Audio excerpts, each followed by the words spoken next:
I will say that innovation is key for us, and I will try to make it very simple. How do we address innovation? Is first we look at our customers. Why do we innovate? We do innovate simply because if we do not do so, our customers are not buying our solutions. So we need to look at the market, we need to look at our customers, and then we need to create new solutions, new products, new solutions. So it's a bit maybe a common sense and a simple mind here, but everything has to start from that.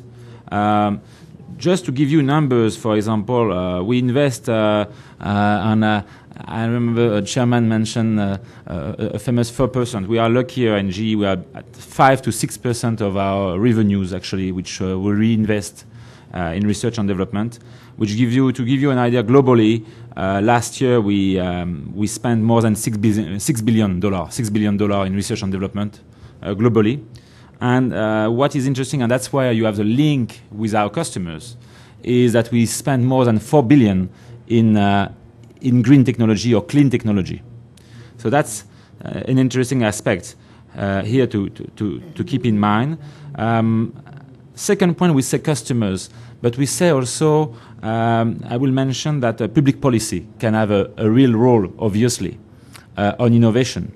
And when I say innovation of companies, it's normal. It has to be private companies who do innovate, who do produce new products, new solutions.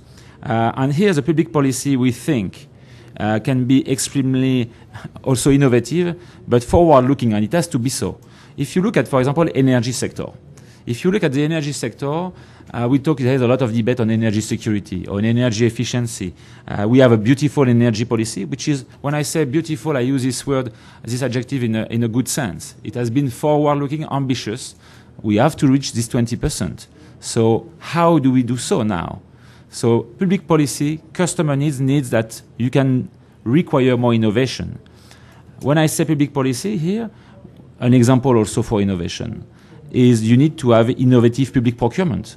If you have innovative public procurement, if our governments in Europe are asking for top technologies, not for the sake of having a Rolls-Royce when you need only a BMW, but to satisfy and to build the infrastructure of the future, you need also to use tools like green public procurement or innovative public procurement.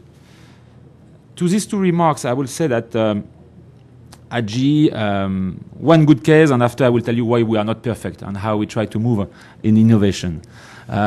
Maybe a good case, and indeed I think Poland has a real potential, because in Poland, maybe I'm sure, Mr. Chairman, you know it, we have an engineering design center in Warsaw, which does combine close to 1,000 engineers. So it's a lot of, I will say, capacity. And what is indeed exciting, 15 years ago, and I think Magdalena and Deloitte, you know it well because you're working on a lot of cases here, we were coming to Central Europe for so-called lower salaries, lower cost. That's finished that. We don't even think about that now. We don't even, I will say, put our investment considering that in Europe. It's where we can have value, where we can have education, and I come back to you, you are very right on education. I think that's a pillar. It's where if we have education, I mean, obviously, you will have a capacity with young engineers. So this EDC center, it's a real success for Poland. So I think everything is not black. I mean, there are very good cases, and we'll continue to do so. We do that in Hungary. If I tell you that between these two countries, we are nearly 25,000 staff, it's quite huge. So we are really heavily thinking that in Central Europe and Hungary, it's healthcare. Here it's more, as I say, aviation, oil and gas, and energy research. So you see, we are very confident on that.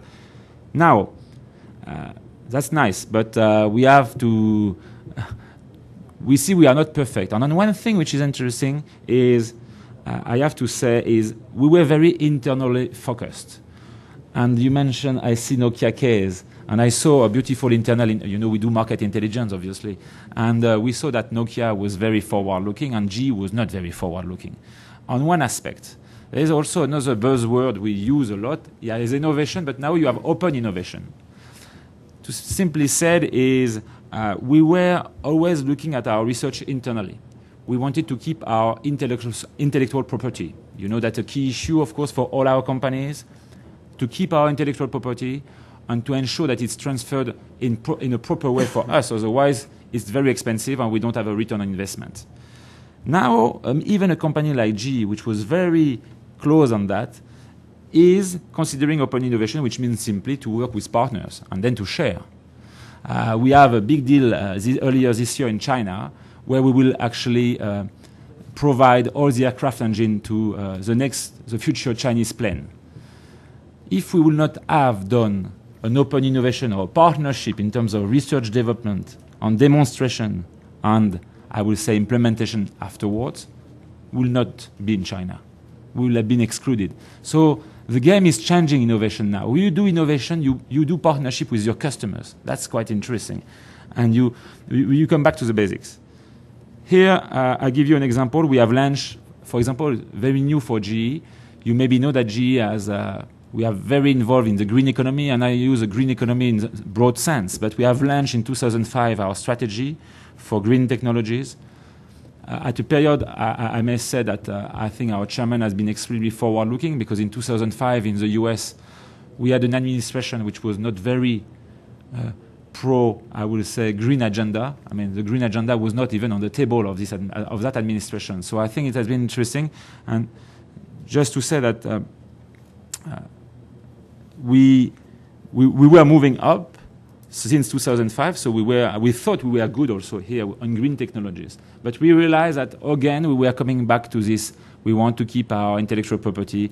So let's open. And we have launched mid-July, actually, an eco-imagination. It means a green challenge with 4 venture capital partners, whereby we have created a fund of $200 million. And this $200 million, we have opened a challenge so that anybody in the world could give us new ideas in terms of research and application. When we say research, it's also demonstration and application in the smart grid and smart cities area. We are good there, frankly, but we are not perfect, because it's a new world. As we all know, we hear also smart cities. It's a combination of energy technologies and ICT, telco technologies. So that's a new world to redesign. So here it's important to open. Even a company like GE has to open. My last comment will be to invite you also. You see, as I said, we don't think we are perfect. We thought we were perfect, but we realized we are not. So we have also looking at public policies, looking at stakeholders, looking at our customers, which are public customers or private customers. We are launching next week, and I tell you, you are welcome to look at www.ge.com. It's very simple. On Tuesday, we launch the GE Innovation Barometer for Europe. And it will be Commissioner Geoghegan Quinn, who is, as you know, the Commissioner for Research and Development on Innovation. It's a new title she has. Mrs. Geoghegan Quinn will open it with us at the Parliament in Brussels. What is his story? Simply, and I finish on that, we look at what are the trends, because you need to, when you want to see what you have to innovate, where you have to innovate, you need to look at your trends. You ask your customers, but it's good to see also, take some perspective and to see what are the major trends. To create growth, to create jobs, because that is all related to jobs also. 3 trends, very simple. We asked to 250, we did not, we commissioned this report to a third party. And we have been, I revealed you a little bit in advance, maybe I should not, but I do. What are the trends? And they say 250 people, public officials, private customers, whatever. So they say simple. 3 trends, 3 areas for the next generation: energy, healthcare, telecommunication. You will tell me, nice, not very original. Yes, but it's important to see it. So public policy will follow in this area and has already started, as we know, as well as solutions are required in this area. That's the first thing. And I finish on that. I remember the title of your session was "What are the barriers, to innovation?" And I look at this. We look at this barometer.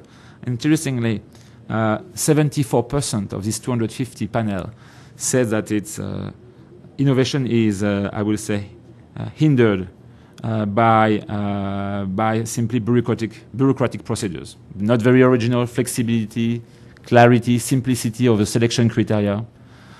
We wait sometimes. We have waited in one country. I will not, of course, mention 18 months before to have an answer if our project was received or not. It's not acceptable. So that was one point. And the second point is a majority of this panel was mentioning a lot the need for more public-private cooperation if we want to tackle the big challenges. Again, things which we know, but it does reinforce the trend.